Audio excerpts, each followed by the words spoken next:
नमस्कार दोस्तों। क्यों ना एक कहानी से शुरुआत की जाए। एक राजा जो बैठा हुआ है जंगलों में और वह सोच रहा है कि किस तरह से अपने राज्य की कुछ सीमाओं पर बनी हुई चौकियों को वापस लिया जाए। और इसी कड़ी में वह यह सोचता है कि जहां पर मुगलों की सबसे मजबूत और सबसे सुदृढ़ सेना हो, आक्रमण वहीं पर करना चाहिए। बात कर रहे हैं हम सन 1582 की। 1582 में दिवेर नाम की एक चौकी पर महाराणा प्रताप की सेना ने दशहरे के दिन टीका दौड़ के नाम पर आक्रमण किया। अकबर के चाचा सुल्तान खान की मृत्यु इसी युद्ध में हुई और 36,000 मुगलों ने महाराणा प्रताप के सामने आत्मसमर्पण किया। दोस्तों, ये वो दिवेर का युद्ध है जो दिवेर का युद्ध आज हमारी चर्चाओं में भी नहीं है। बड़ी बात तो यह है कि यह हमारे कभी भी आम जनमानस तक पहुंचता भी नहीं। ब्रिटिश इतिहासकार कर्नल जेम्स टॉड के हिसाब से जब आज से लगभग 2400 साल पहले मैराथन का युद्ध हुआ था, जिसमें संयुक्त यूनान ने फारस के खिलाफ मिलकर के लड़ाई लड़ी थी, वैसी ही कुछ लड़ाई यहां पर इस दिवेर के युद्ध को कर्नल जेम्स टॉड द्वारा बताई जाती है। यानी जेम्स टॉड कहते हैं कि जिस तरह से मैराथन का वह युद्ध संयुक्त रूप से यूनानी का फारसियों के विरुद्ध युद्ध है और उसके बाद फारसियों ने कभी यूनान पर हमला नहीं किया, वैसे ही महाराणा प्रताप का सन 1582 में लड़ा गया दिवेर का युद्ध वह युद्ध है जिसके बाद अकबर की कभी हिम्मत तक नहीं हुई कि वह महाराणा प्रताप के ऊपर आक्रमण कर सके। एक बार फिर से आप सभी का बहुत बहुत स्वागत। और इस आज के एपिसोड में, इस कहानी में हम जोड़ने वाले हैं उन सभी कड़ियों को जो आपके लिए महाराणा प्रताप के जीवन से संबंधित बेहद महत्वपूर्ण कड़ियां हैं। और इन कड़ियों को जोड़ते हुए हम लोग समझेंगे आज इस महापुरुष प्रातः स्मरणीय वीर शिरोमणि महाराणा प्रताप के जीवन की घटनाओं को, जो जीवन की घटनाएं पल पल हमें प्रेरणा देती हैं। जीवन में यह अमर कहानी अक्षर अक्षर गढ़ लेना, शौर्य कभी सो जाए तो राणा प्रताप को पढ़ लेना। ये बहुत ही सटीक बात है जो महाराणा प्रताप के चरित्र, उनके व्यक्तित्व पर पूरी तरह से फिट बैठती है। दोस्तों, हम हमेशा कहते हैं कि महाराणा प्रताप को आखिर लोक श्रुतियों के हिसाब से या आम जनमानस में महान क्यों माना जाता है, और उसके पीछे की सबसे बड़ी वजह है उनका चरित्र। उनका चरित्र ही इतना उज्जवल है। उनके चरित्र से ऐसा दैदीप्यमान सूर्य निकलता है जिस सूर्य को देखकर ही हमारी आंखों में एक अलग सी ठंडक मिलती है। आमतौर पर हम महाराणा प्रताप के बारे में थोड़ी बहुत कहानियां जानते हैं, लेकिन आज हम लोग महाराणा प्रताप को A to Z पढ़ेंगे। चलिए शुरू करते हैं महाराणा प्रताप के जीवन परिचय के बारे में। और उनकी जन्म जयंती आज 9 मई हमारे लिए एक त्योहार से किसी भी तरह कम नहीं। दोस्तों, महाराणा प्रताप के बारे में जब हम लोग पढ़ना शुरू करते हैं तो सबसे पहली बात आती है कि इनका जन्म कहाँ हुआ। 9 मई सन 1540 हिंदी महीने के हिसाब से देखा जाए तो ज्येष्ठ महीने की तृतीया को इनका जन्म हुआ। ये पैलेस है मेवाड़ की आकस्मिक राजधानी। इसे कहा जाता है कुंभलगढ़ का पैलेस, जिसे महाराणा कुंभा ने निर्मित करवाया था। दोस्तों, महाराणा कुंभा के निर्मित इस महल में महाराणा प्रताप का जन्म हुआ। बचपन से ही कुंवर प्रताप बहुत ही वीर और बहुत ही साहसी बच्चे हुआ करते थे और इनका बचपन कभी भी राजमहलों में नहीं बीता। इन्होंने हमेशा अपने बचपन को बिताया है उन सभी आदिवासियों के बीच में, उन भीलों के बीच में जो इनके राज्य के प्रमुख निवासी और इनकी प्रजा हुआ करते थे। इसी वजह से भील बहुत प्यार से राणा प्रताप को एक शब्द से सम्मानित करते थे और वह है कीका। कीका का मतलब होता है भीलों का बहुत प्यारा बच्चा जो पहाड़ों में विचरण करना अपना सौभाग्य मानता है। इसीलिए मुंतखब तवारीख लिखते समय मुल्ला अब्दुल कादिर बदायूनी की जो लिखी हुई किताब है उसमें वर्णन मिलता है महाराणा प्रताप को राणा कीका के तौर पर। दोस्तों, एक महान राजपूत राजा महाराणा प्रताप का जन्म स्थान कुंभलगढ़ पैलेस। 9 मई 1540 को इनका जन्म। इनके पिताजी का नाम हुआ करता था राणा उदय सिंह द्वितीय और इनकी मां का नाम हुआ करता था जयवंताबाई जी। जयवंताबाई जी सोनगरा चौहान राजपूत थी और राणा उदय सिंह द्वितीय ये गुहिल वंश की एक शाखा सिसोदिया राजपूत वंश से हुआ करते थे। दोस्तों, यदि हम और आगे बढ़ते हैं तो पाते हैं कि महाराणा उदय सिंह के पुत्र महाराणा प्रताप का गोगुंदा में राज्याभिषेक हुआ। चावंड इनकी राजधानी आगे चल करके बनी। 28 फरवरी 1572 को गोगुंदा में इनका राज्याभिषेक हुआ। कुंभलगढ़ में इनका जन्म। महाराणा अमर सिंह इनके सबसे ज्येष्ठ पुत्र। 19 जनवरी 1597 को इनका देवलोक गमन हुआ। चावंड राजस्थान इनकी आखिरी राजधानी थी और मेवाड़ इनका राज्य हुआ करता था। इनकी पत्नियों में अजब दे पवार जी, फूल कंवर जी एवं अन्य पत्नियां थीं। इनके रिलेटिव की अगर बात करें, यानी इनके संबंधियों की, तो महाराणा प्रताप के संबंधियों की जो लीनियज है, जिस वंशावली से महाराणा प्रताप आते हैं, वह वैसे भी शूरवीरों की ही वंशावली है। शूरवीरों की वंशावली कहने का अर्थ यह है कि जिस वंश की स्थापना बप्पा रावल अथवा कालभोज ने की हो, जिस वंश में खुमाण, रावल रत्न सिंह, रावल समर सिंह, राणा हमीर सिंह, महाराणा कुंभा, महाराणा संग्राम सिंह प्रथम अथवा महाराणा सांगा जैसे योद्धा हुए हों, उस व्यक्ति को अपने वंश के बारे में किसी को क्या बताने की आवश्यकता। दोस्तों, शूरवीरों के वंश का हम इतिहास जानते हैं और शूरवीरों के वंश को हम आम जनमानस में उतना ही लोकप्रिय रखते हैं जितना कि उनसे मिलने वाली प्रेरणा। अगर एक बहुत ही शुद्ध वर्तनी में महाराणा प्रताप को हम लोग वर्णित करने की कोशिश करें तो हम यह पाएंगे कि टेस्टामेंट का सबसे बड़ा उदाहरण है ये। अपने दृढ़ निश्चय, अपने साहस, अपने शौर्य, अपने पराक्रम से इन्होंने न सिर्फ कि उस समय पर अपने से एक बहुत बड़े क्षेत्र पर शासन करने वाले सम्राट को अपने सामने झुका दिया, बल्कि अकबर की इन इच्छाओं का भी अंत हो गया, जिन इच्छाओं के तहत अकबर चाहता था कि वह महाराणा प्रताप के ऊपर अपना अंकुश लगा पाए।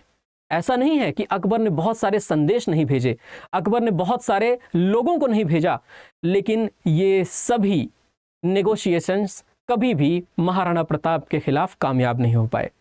दोस्तों, महाराणा प्रताप के जो बेटे महाराणा अमर सिंह अगले महाराणा बने, इन्होंने भी अपने पिता की उसी उज्जवल कार्य को जारी रखा और उसी उज्जवल कार्य को जारी रखते हुए बहुत सारे युद्ध इन्होंने भी मुगलों के खिलाफ लड़े, जिनमें से सभी के सभी युद्ध महाराणा अमर सिंह ने भी जीते। दोस्तों, ये एक बहुत ही शानदार इतिहास है जिसके बहुत सारे रेफरेंसेस हैं। मैं बात करूंगा सबसे पहले annals and antiquities of Rajasthan की। Annals and antiquities of Rajasthan किताब लिखी गई है एक ब्रिटिश इतिहासकार द्वारा, जिनका नाम हुआ करता था colonel James Tod. Colonel James Tod के अलावा दूसरा हम लोगों ने रेफरेंस लिया है मुंतखब उत तवारीख। ये अकबर के दरबार में मौजूद मुल्ला अब्दुल कादिर बदायूनी एक इतिहासकार था और इतिहासकार मुल्ला अब्दुल कादिर बदायूनी ने एक किताब लिखी है मुंतखब उत तवारीख, जिसका इंग्लिश ट्रांसलेशन हमने पढ़ा। इसके अलावा अबुल फजल की लिखी हुई अकबरनामा, जिसका एक हिस्सा आईने अकबरी भी है, एवं इसके अलावा दोस्तों रणछोड़ भट्ट की लिखी हुई राज प्रशस्ति एवं अमर काव्य वंशावली, जो हमें महाराणा के बारे में बहुत सी जानकारी देती है। राजस्थान में दक्षिणी राजस्थान के हिस्से में एक झील है राजसमंद झील, और उस राजसमंद झील के यदि चारों तरफ देखा जाए तो वहां मेवाड़ के सभी महाराणाओं के बारे में प्रशस्तियां लिखी गई हैं। जिस तरह प्रयाग प्रशस्ति हरिसेन ने समुद्रगुप्त के बारे में लिखवाई थी और उसमें समुद्रगुप्त को सर्वराक्षोजेता जैसी बहुत सारी बातों से नवाजा गया था, वैसे ही ये राज प्रशस्ति हमें बताती है मेवाड़ के महाराणाओं के बारे में। और वैसे तो हम सबको पढ़ते हैं राणा, लेकिन महाराणा प्रताप को पढ़ते हैं महाराणा। वास्तव में मेवाड़ की एक खास बात थी। जब बप्पा रावल ने मेवाड़ की स्थापना की लगभग 738 ईस्वी के आसपास, तो उस समय पर मेवाड़ के वास्तविक शासक के रूप में बप्पा रावल ने भगवान शिव को चुना और भगवान शिव के एक रूप एकलिंग जी को मेवाड़ का वास्तविक शासक बनाया गया। मेवाड़ के वास्तविक शासक के दीवान के तौर पर अथवा उनके सेवक के तौर पर यहाँ के राजा शासन किया करते थे।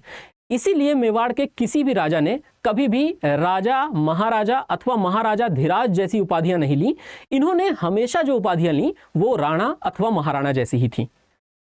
इन राणा अथवा महाराणा टाइटल्स का या इन उपाधियों का सीधा अर्थ यह है कि हम एकलिंग जी के सेवक हैं और उनके सेवक के तौर पर अपने राज्य की सेवा कर रहे हैं एवं अपने प्रजा को पालन कर रहे हैं। दोस्तों, इन रेफरेंसेस से जब हम आगे की ओर बढ़ते हैं तो हम एक बहुत ही खूबसूरत से किले पर बढ़ते हैं जो लगभग 13.6 किलोमीटर की दीवार पर बांधा हुआ है और जिसके अंदर लगभग 700 एकड़ का पूरा क्षेत्र है। कवियों की यदि बात की जाए तो कवि इस किले के बारे में लिखते हैं कि सुंदरियों ने जहां देश हित जौहर व्रत करना सीखा, स्वतंत्रता के लिए जहां बच्चों ने भी मरना सीखा, मुझे न जाना गंगा सागर, मुझे न रामेश्वर काशी, तीर्थराज चित्तौड़ देखने को मेरी आंखें प्यासी। ये वही चित्तौड़गढ़ दुर्ग है जहां जौहर हुए, जहां साके हुए, लेकिन लगातार 1300 वर्षों तक यह उन सुल्तानों, उन क्रूर आक्रांताओं के समक्ष खड़ा रहा जिन आक्रांताओं ने हमेशा इस संस्कृति को ही मिटा देने की कोशिश की, चाहे वह अलाउद्दीन खिलजी जैसा आक्रांता हो और चाहे वह कोई मुगल। लेकिन इस चित्तौड़गढ़ ने, इस मेवाड़ ने अपनी लड़ाई वैसे ही लड़ी है जैसे कि एक स्वाभिमानी व्यक्ति को लड़ना चाहिए।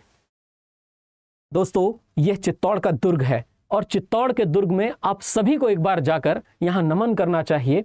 इसके अंदर बने बहुत सारे ऐसे भी स्थान हैं जिन स्थानों को तीर्थ से कम संज्ञा नहीं दी जा सकती। बहुत रोचक प्रसंग यह भी कहता है कि महाराणा सांगा के पुत्र हुआ करते थे भोजराज जी, और भोजराज जी की पत्नी का नाम था मीराबाई, जो कि एक राठौड़ राजकुमारी थी मेड़ता की। मीराबाई जिनके हम भजन सुनते हैं, जिन्हें राजस्थान की लोक संत कहा जाता है, जिन्हें भगवान कृष्ण की सबसे बड़ी डिवोटी के रूप में जाना जाता है, वो मीराबाई जी वास्तव में महाराणा प्रताप की ताई थीं अथवा महाराणा प्रताप की बड़ी मां थीं।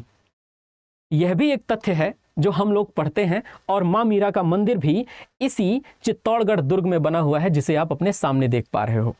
उसके सामने यह एकलिंग जी का मंदिर है और इस एकलिंग जी मंदिर के नीचे यह पूरा का पूरा तालाब।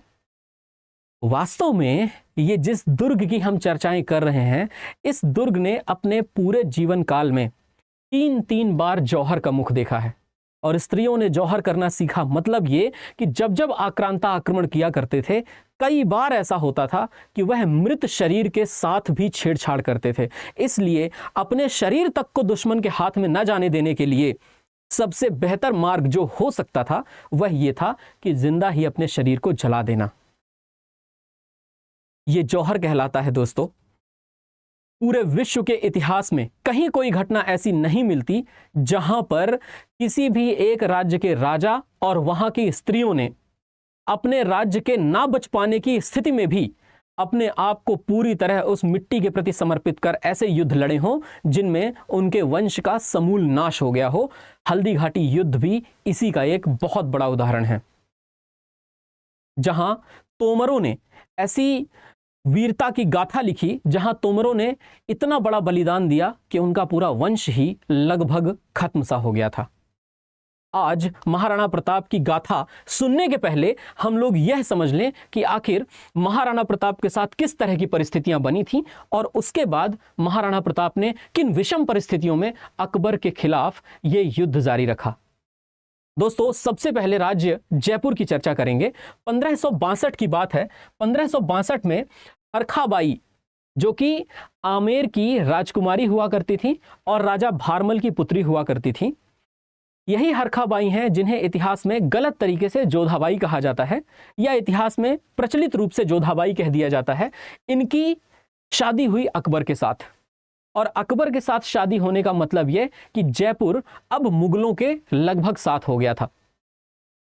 दूसरा, 1568 में अकबर ने चित्तौड़गढ़ पर आक्रमण किया और यह चित्तौड़ पर आक्रमण अकबर के दामन पर लगा हुआ सबसे बड़ा कलंक है अथवा सबसे बड़ा दाग है।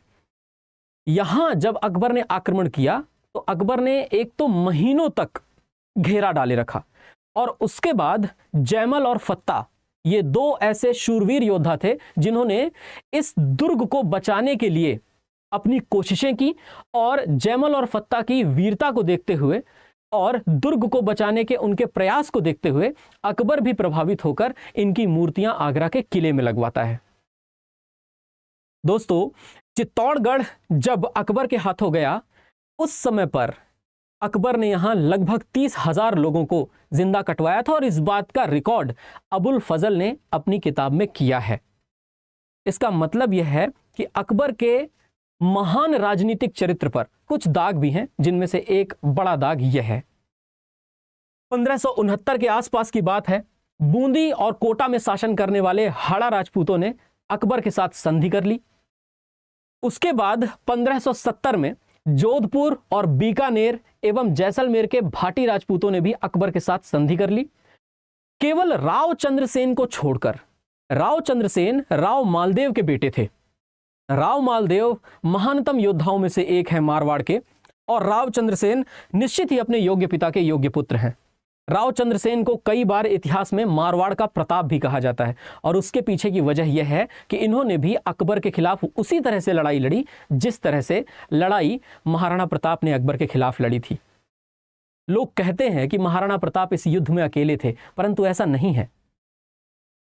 महाराणा प्रताप कभी भी इस युद्ध में अकेले नहीं रहे। महाराणा प्रताप एक बहुत ही कुशल नेतृत्व करता है, बहुत ही कुशल संगठन करता है, और उनके समय पर बनाए हुए उनके संगठन अकबर के खिलाफ इस तरह से लड़ाई लड़ते हैं कि अकबर अपने जीते जी कभी भी मेवाड़ के अंदर एक भी युद्ध नहीं जीत पाया, अथवा पूरे राजस्थान में अकबर द्वारा एक भी युद्ध नहीं जीता जा सका।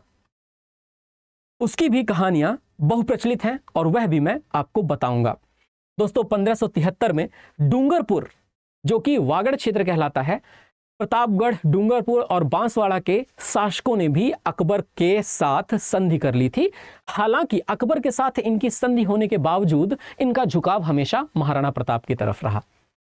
इतना सब कुछ होने के बाद और अकबर द्वारा भेजे गए संदेशों के बाद अब यह तो तय था कि महाराणा प्रताप की वास्तव में एक लड़ाई अकबर के साथ वैचारिक रूप से भी हो चुकी थी, और उसके पीछे की वजह है अकबर का चित्तौड़गढ़ के किले पर आक्रमण करना, और चित्तौड़ के किले पर आक्रमण करने के बाद 30,000 लोगों को मरवा देना।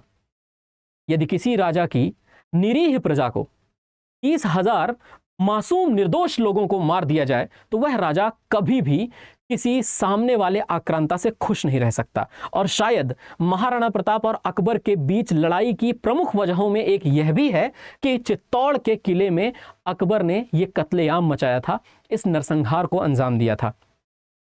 अगर यह नरसंहार न हुआ होता तो शायद इतिहास में इतनी चर्चाएं भी न होती।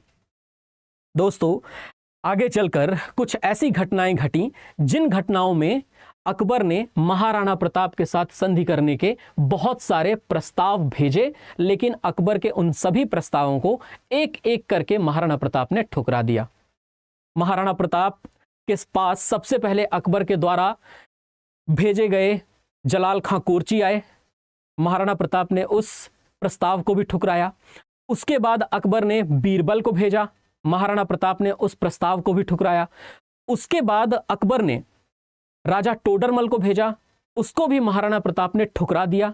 उसके बाद अकबर ने राजा मान सिंह को भेजा, उसे भी महाराणा प्रताप ने ठुकरा दिया। और शायद मान सिंह का हल्दी घाटी की सेना और हल्दी घाटी के युद्ध में मुगल सेना का नेतृत्व करने के पीछे यह भी बड़ी वजह थी, क्योंकि वो भी इसे अपनी आन बान शान पर ले गए थे, क्योंकि मान सिंह को ऐसा लगता था कि महाराणा प्रताप ने मेरे दिए हुए प्रस्ताव को ठुकराया है और मैं भी तो आखिर एक राजा हूं।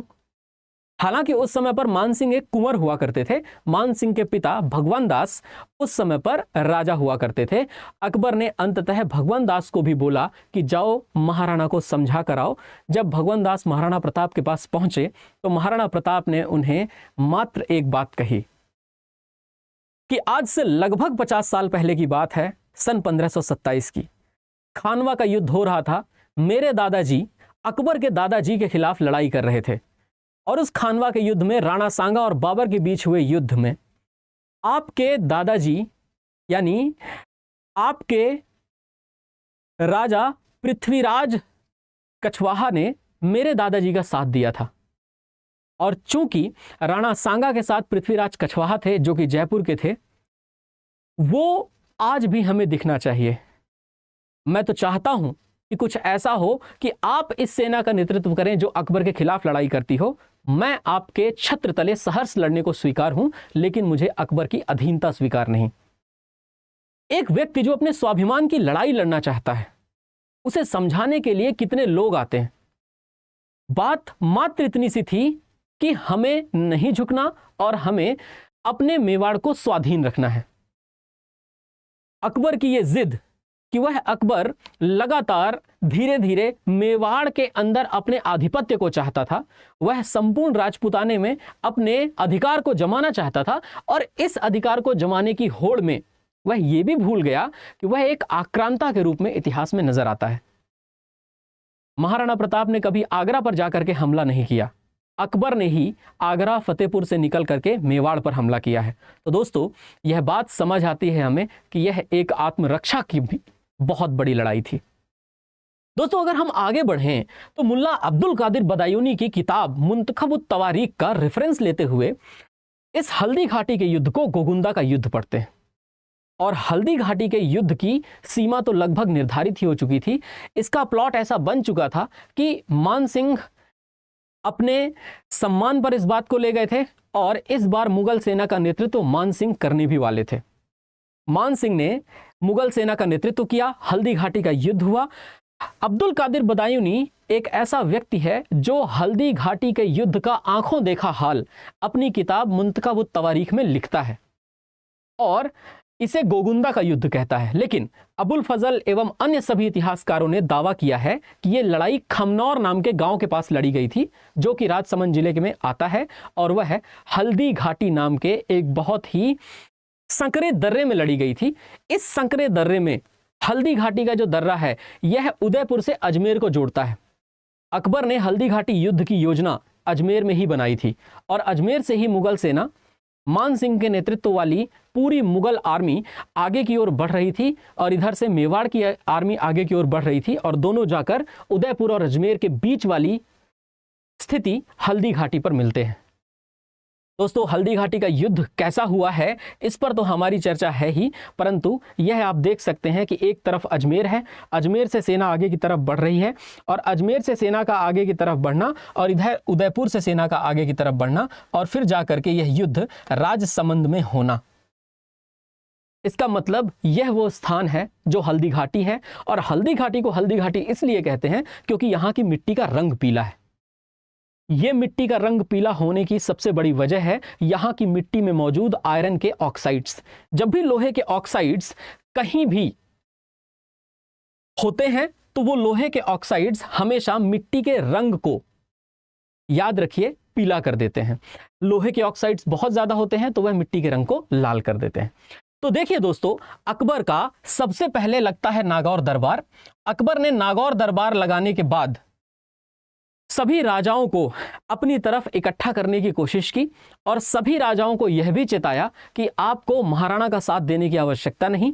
नागौर दरबार लगाने के बाद अकबर की सेनाएं अजमेर की तरफ मूव करती हैं, और अजमेर में बनी यह योजना नागौर से अजमेर एवं अजमेर से हल्दी घाटी की तरफ बढ़ती है। और जैसा कि मैंने कहा, उदयपुर और राजसमंद का जो बॉर्डर वाला क्षेत्र है, इसी पर यह हल्दी घाटी मौजूद है। दोस्तों, एक बहुत खूबसूरत सा चित्र भी है जहां पर मैं भी घूमने के लिए गया था।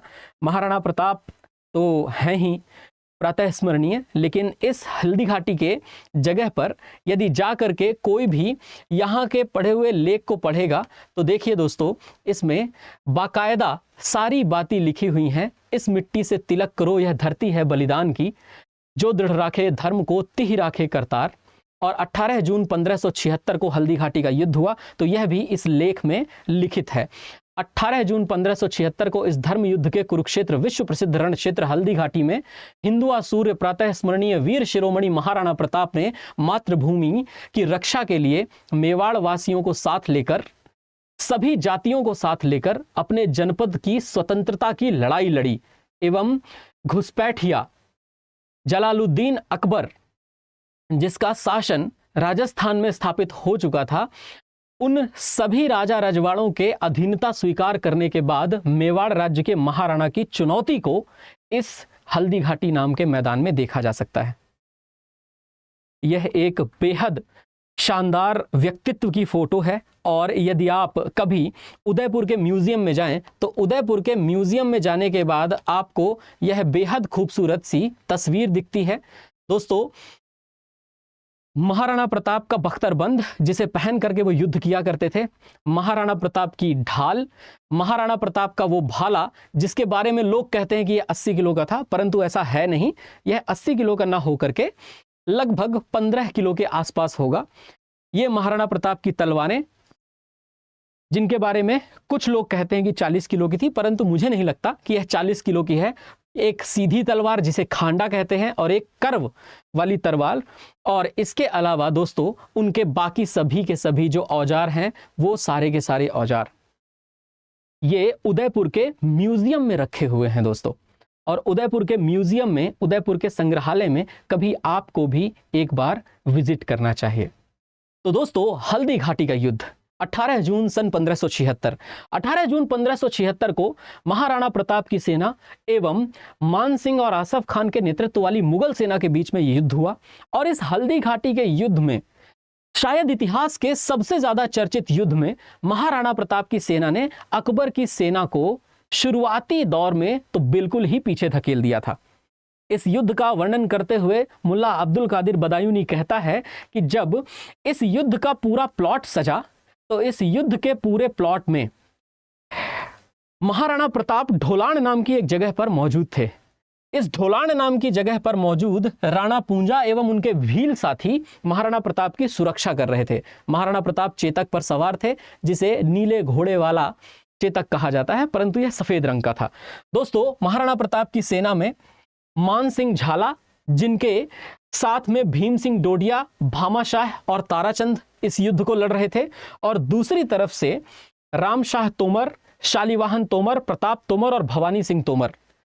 रामशाह तोमर वो व्यक्तित्व थे जो ग्वालियर के राजा थे, और जब बैरम खान और अकबर ने आक्रमण करके ग्वालियर पर अधिकार किया था, तो ग्वालियर पर अधिकार करने की वजह से रामशाह तोमर ग्वालियर से निकलकर मेवाड़ चले गए थे, और मेवाड़ में राणा उदय सिंह द्वितीय ने इन्हें शरण दी थी।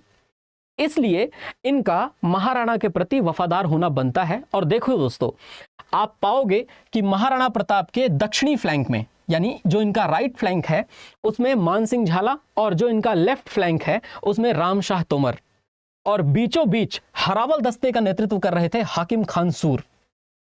ये कोई हिंदू मुस्लिम की लड़ाई नहीं है, ये युद्ध है स्वाभिमान का। सिर्फ और सिर्फ एक व्यक्ति की स्वाधीनता और स्वाधीनता को बनाए रखने का, अपनी आजादी को पूरी तरह मेंटेन करने का। हाकिम खान सूर हरावल दस्ते का नेतृत्व कर रहे थे, और इधर मान सिंह के नेतृत्व वाली यह सेना, मान सिंह मर्दाना नाम के एक हाथी पर सवार थे। और मान सिंह के अगर आप लेफ्ट फ्लैंक को देखें तो उसमें लून कनर और काजी खान एवं गाजी खान जैसे योद्धा, और यदि आप राइट फ्लैंक को देखें तो उसमें सैयद हाशिम बारहा और आसिफ खान जैसे योद्धा, ये सभी तैनात थे। और इस युद्ध की पूरी स्थिति बन चुकी थी, परंतु ये युद्ध था एक संकरी सी जगह पर, जो कि एक हल्दी घाटी का दर्रा है, और पीछे महत्तर खान नाम का एक ऐसा सेनापति हुआ करता था जो तैनात था।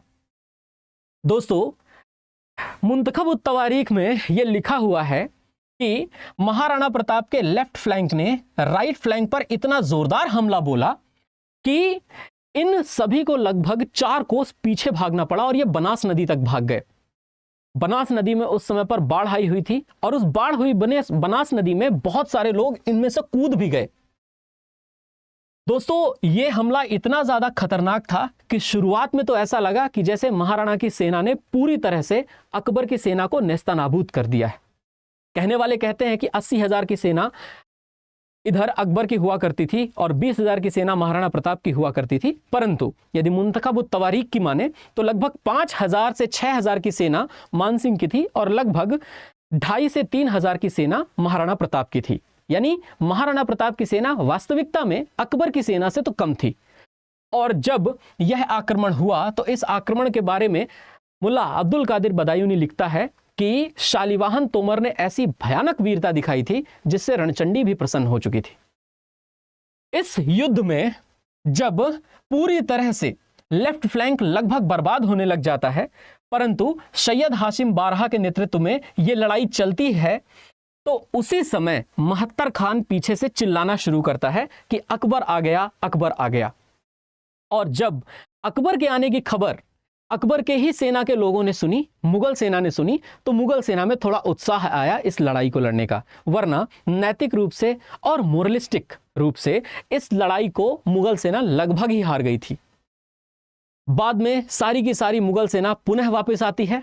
मान सिंह मर्दाना नाम के हाथी पर बैठकर इस युद्ध को लड़ रहे थे और इसी समय महाराणा प्रताप का गुस्सा इस स्तर पर पहुंच गया कि मुंतखब तवारीख में लिखा हुआ है कि इतनी गर्मी है कि ज़ेरे-बंद के अंदर मगज पिघल रहा है।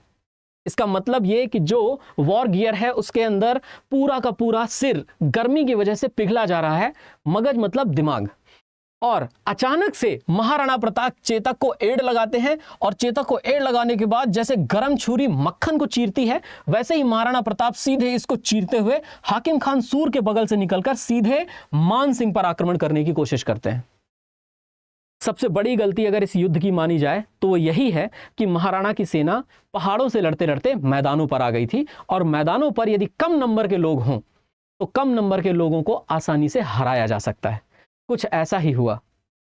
महाराणा प्रताप की बहुत तेजी से इस अचानक किए हुए आक्रमण से मानसिंह भी घबरा गए और मानसिंह को तो यह पता ही नहीं चला कि आखिर ये महाराणा आ कहां से गए। एक बहुत जोरदार तरीके से भाला फेंक करके मानसिंह को मारा था महाराणा प्रताप ने। और ये आइकॉनिक सीन आप देख भी सकते हैं, जो कि बहुत ही जोरों से भाला चलाने का महाराणा प्रताप का एक सीन है। महाराणा प्रताप भाले को फेंक करके मारते हैं। महावत तो हाथी का वहीं मारा जाता है, परंतु ये भाला जाकर के लगता है मान सिंह के हौदे में। और ये जो हौदा है जिस पर हाथी में कोई भी व्यक्ति सवार होकर के लड़ता है, इस हौदे में मान सिंह नीचे छिप जाता है। प्रताप को लगा कि मान सिंह की मृत्यु हो गई और महाराणा इस बात से निश्चिंत भी हो गए थे। परंतु इसी में एक बड़ी घटना घटती है दोस्तों, और वो घटना ये है कि जिस समय महाराणा अपने भाला से मान सिंह को मार रहे थे, इस मर्दाना हाथी के सूंड में लगी हुई कटार से चेतक के पिछले पैर को इस सूंड ने काट दिया। और चूंकि चेतक का पिछला पैर ही कट गया, चेतक के पिछले पैर के कट जाने की वजह से चेतक इस युद्ध में घायल हो गया था और महाराणा के शरीर में भी लगभग 7 घाव लग चुके थे, जिनमें से 3 तो गोलियों के घाव थे। यानी इस युद्ध में तोपों का एवं गोलियों का दोनों का इस्तेमाल हो रहा था। शुरुआती दौर में तो तोपों का इस्तेमाल नहीं हुआ क्योंकि तोपें पहाड़ों पर नहीं चल सकती, लेकिन जैसे ही महाराणा की सेना मैदानों की तरफ आई, इनमें तोपें चलने लग गईं। दोस्तों, कविवर श्याम नारायण पांडे इस कविता को बहुत बेहतरीन तरीके से लिखते हैं और वो कहते हैं कि विकराल गरजती तोपों में रूई सी क्षण क्षण धुनी गई, उस महायज्ञ में आहुति सी राणा की सेना धुनी गई।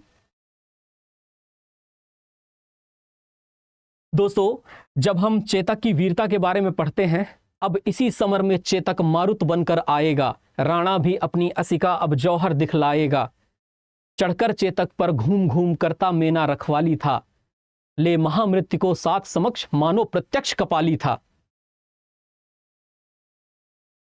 गिरता न कभी चेतक तन पर राणा प्रताप का कोड़ा था, वह दौड़ रहा अरिमस्तक पर या आसमान पर घोड़ा था। जो तनिक हवा से बाघ हिली लेकर सवार उड़ जाता था, राणा की पुतली फिरी नहीं तब तक चेतक मुड़ जाता था।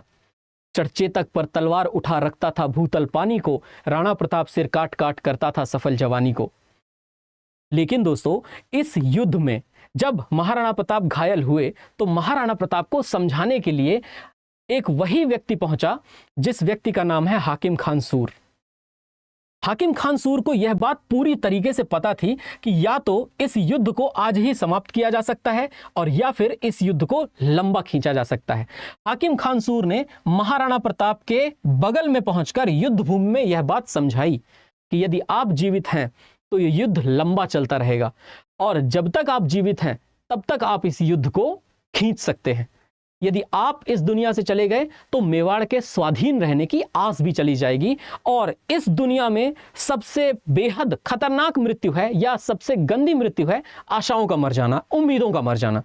यदि आप जिंदा हैं तो उम्मीद जिंदा है और इसीलिए आपकी जगह पर एक ऐसा योद्धा लड़ेगा जो आपका मुकुट पहनकर लड़ेगा। दोस्तों, जिस तरह से खानवा के युद्ध में राणा सांगा को घायल अवस्था में बाहर निकाले जाने के बाद राणा सांगा के मुकुट को पहन करके झाला मान सिंह के दादा झाला अज्जा ने लड़ाई लड़ी थी, एक बार फिर से इस सादड़ी के झाला वंश को अपनी आहुति देने का समय आ गया था। और मेवाड़ के इतिहास में मेवाड़ कृतज्ञ है उन सादड़ी के सभी झाला राजपूतों का, जिन्होंने जब जब महाराणा घायल हुए युद्ध भूमि में हमेशा महाराणा का मुकुट पहनकर सामने वाले शत्रु को पूरी तरह से अचंभित किया और सामने वाले शत्रु को धोखा भी दिया। तुरंत मानसिंह झाला आए, महाराणा प्रताप का मुकुट पहनकर लड़ाई लड़ने लगे और महाराणा प्रताप को घायल अवस्था में चेतक युद्ध भूमि से बाहर लेकर के गया। प्रताप के शरीर से खून बह रहा था, चेतक भी घायल था। 26 फीट की खाई चेतक कूद करके चला गया और ऐसा कहा जाता है कि उसके बाद चेतक ने अपने प्राण त्याग दिए। दोस्तों, महाराणा प्रताप को कभी किसी ने रोते हुए नहीं देखा था, लेकिन बहुत से इतिहासकार ऐसा कहते हैं कि महाराणा प्रताप उसी दिन रोए थे जिस दिन चेतक का देहांत हुआ था। चेतक के मरने का जो गम है वो शायद महाराणा को बहुत ज्यादा था। और चेतक की समाधि भी वहीं पर बनी हुई है जहां हल्दी घाटी का मैदान है, और वह 26 फीट की खाई भी जिसे चेतक ने पार किया था।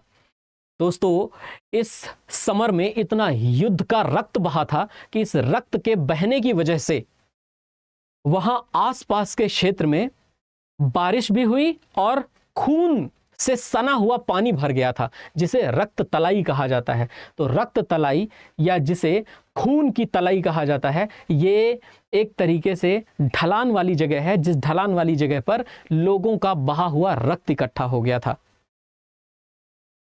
चेतक का ये बलिदान और फिर उसके बाद महाराणा प्रताप के भाई शक्ति सिंह का एक सपोर्ट, शक्ति सिंह के समर्थन से शक्ति सिंह का घोड़ा लेकर के महाराणा प्रताप इस युद्ध से निकलते हैं।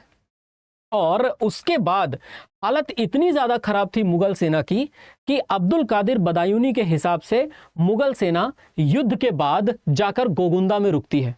और गोगुंदा में रुकने के समय पर सबसे पहले तो ये लोग चारों तरफ गहरी खाई खुदवाते हैं और उस गहरी खाई से ये पूरी कोशिश करते हैं कि महाराणा प्रताप की सेना रात में आक्रमण न कर दे। हालत इतनी ज्यादा खराब हो गई थी कि जून महीने में वैसे भी खाने के लिए कुछ नहीं था, फसलें तो पूरी तरह खराब हो चुकी थी और महाराणा हल्दी घाटी के युद्ध के पहले ही कुंवर अमर सिंह के साथ सभी देशवासियों को, सभी मेवाड़ वासियों को पहाड़ों की तरफ भेज चुके थे। ये ऐसा युद्ध था जिसमें महाराणा प्रताप मरने और मारने की इच्छा से उतरे हुए थे, परंतु हाकिम खान सूर की समझ ने आखिर महाराणा प्रताप को इस युद्ध से बाहर निकाला। उसके बाद महाराणा प्रताप ने तुरंत अपनी सेना को फिर से संगठित करना शुरू किया। मैं कह रहा था ना कि कोई व्यक्ति चरित्र से कितना महान हो सकता है। अकबर की ये आदत थी कि अकबर अपने नवरत्नों में अथवा अकबर के नॉन कॉम्बटेंट जो युद्ध नहीं लड़ने वाले लोग हैं उनमें से भी सबको युद्ध पे जरूर भेजता था। और उनमें से ही 1580 की एक घटना है जिसे कहा जाता है शेरपुर की घटना। दोस्तों, अब्दुल रहीम खाने खाना जो कि बैरम खान के पुत्र हुआ करते थे, अब्दुल रहीम खाने खाना को एक बार अकबर ने महाराणा प्रताप को पकड़ने के लिए भेजा। अब्दुल रहीम खाने खाना उदयपुर और मेवाड़ की सीमा पर शेरपुर नाम की एक जगह पर अपना कैंप लगाते हैं। और चूंकि रहीमदास जी शुरुआत से ही लेखक व्यक्ति थे, भगवान कृष्ण की भक्ति में लीन रहते थे और महाराणा प्रताप के प्रति उनका एक सॉफ्ट कॉर्नर भी था। रहीमदास जी शेरपुर में जाकर के अपना कैंप लगाते हैं और जब जब अकबर पूछे कि महाराणा प्रताप को पकड़ पाए क्या, तब तब वो यही जवाब पूछते हैं कि बताइए क्या आप पकड़ पाए, क्या मान सिंह और आसिफ खां पकड़ पाए?